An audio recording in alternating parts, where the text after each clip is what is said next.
Well, while we're excited for the win today, I want to start by giving a quick shout out to our amazing crowd.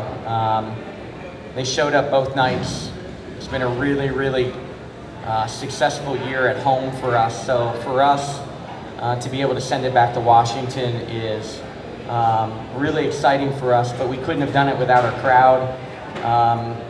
Finishing 18-3 at home this year allows for this opportunity, and for everybody that plays a part inside Mohican, the workers and the fan base, we can't thank you guys enough. And Connecticut truly showed out here in the playoffs and really showed up. So really, really happy that way.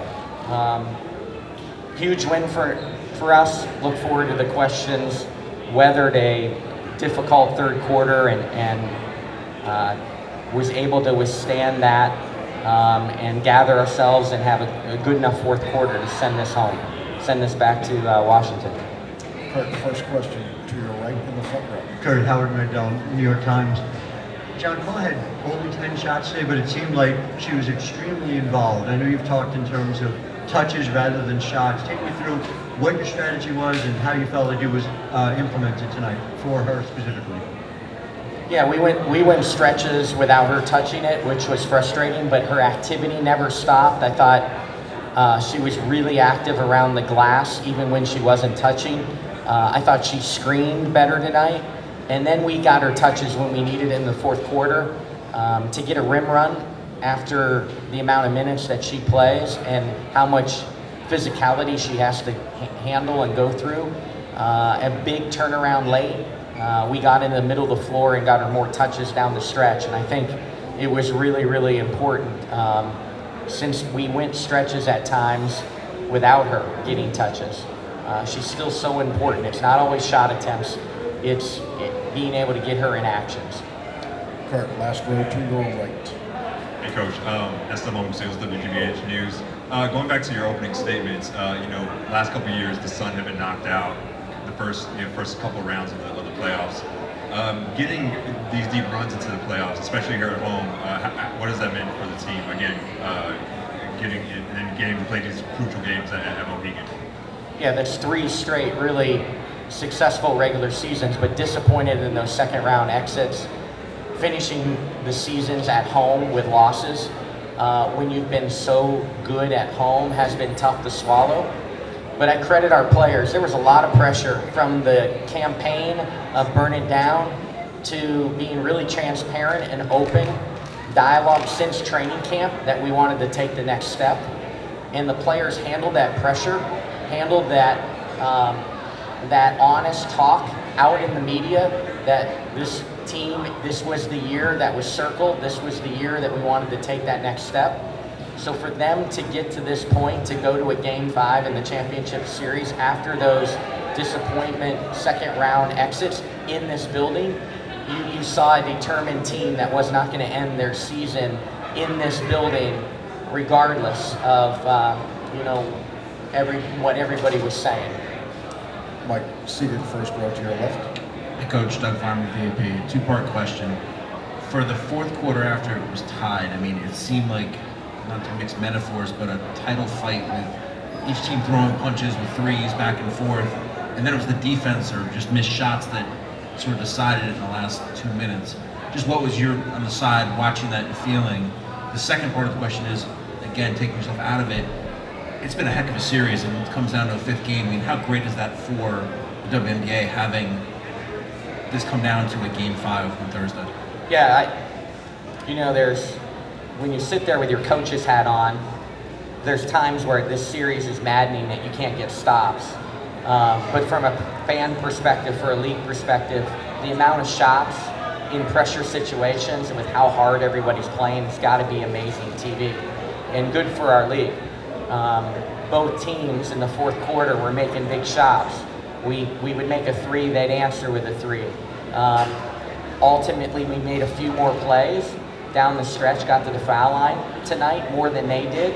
Alyssa Thomas was the best foul shooter in the game. Sometimes crazy things happen in the playoffs. But again, first quarter, while they took the lead and ultimately, that first quarter really helped us and has been a big story in all 4 games. We can't be happier for the league that this is a game 5, and I think, at least from my perspective, while it's maddening at times to try to get stops against these teams, it's really, really good basketball. Curt, next 2 questions will come to your left, Stanley. Hi, Curt. I wanted to ask you about Shakita's performance tonight. She obviously had the 3-pointer that gave you guys the lead for good, but she made some key shots earlier in the game too. What did you see from her, just being able to get that shot off, but also be able to drive in and be really just active in your offense overall? Yeah, I thought, you name it, I thought she was really active. We put her on the move. She was very aggressive, hunting for her shots.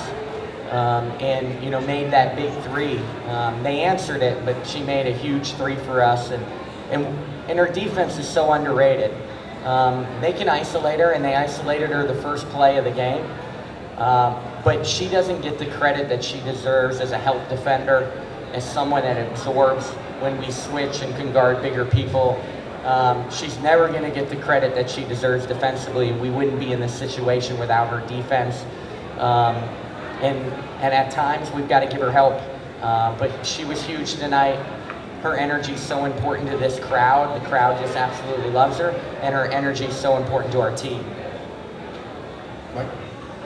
Curt, one, is it emotionally draining coaching this deep into a series? And 2, now that it's a winner-take-all scenario so deep into the series, is there less that a coaching staff can accomplish in the hours or the day leading up to that final game versus just, you kind of know so much about each other at this point, just roll the players out and see what happens? I mean, I'm not going home and putting my feet up on the coffee table tonight, I can tell you that. But the coaching staff will watch hours and hours of film before we take our next into film session tomorrow when we land. There's things to show. There's things where we have slippage. There's things where they attack differently tonight than they have in some of the other games. Same with us. So there's still a lot of coaching and trying to show your players that. But ultimately, when the ball tips up on Thursday, it's going to be who stays true to themselves, who imposes their will on their style and their system, and who plays with more energy. But it is exhausting. I can't wait to have a few days off, but we're having the time of our life right now. Nothing better. You dream as a little kid being in a deciding, final game, a game 7, a game 5 of a series to win a world championship. If you grew up a basketball fan, these are the moments that you dreamed of.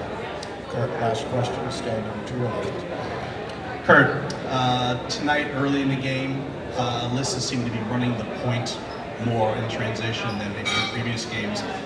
Am I imagining things, or was that a point of emphasis tonight? Because things really seem to go a lot smoother offensively with her just driving down and kicking. Yeah, it changes our spacing. It changes our attack. We like, as she's initiating offense and some of the actions that it gets us in. You can't do that. They're too talented. They're too well coached to do anything for too long. But in stretches tonight, with Alyssa starting the offense, we were really, really productive. Some of our most productive offense came with her running the offense.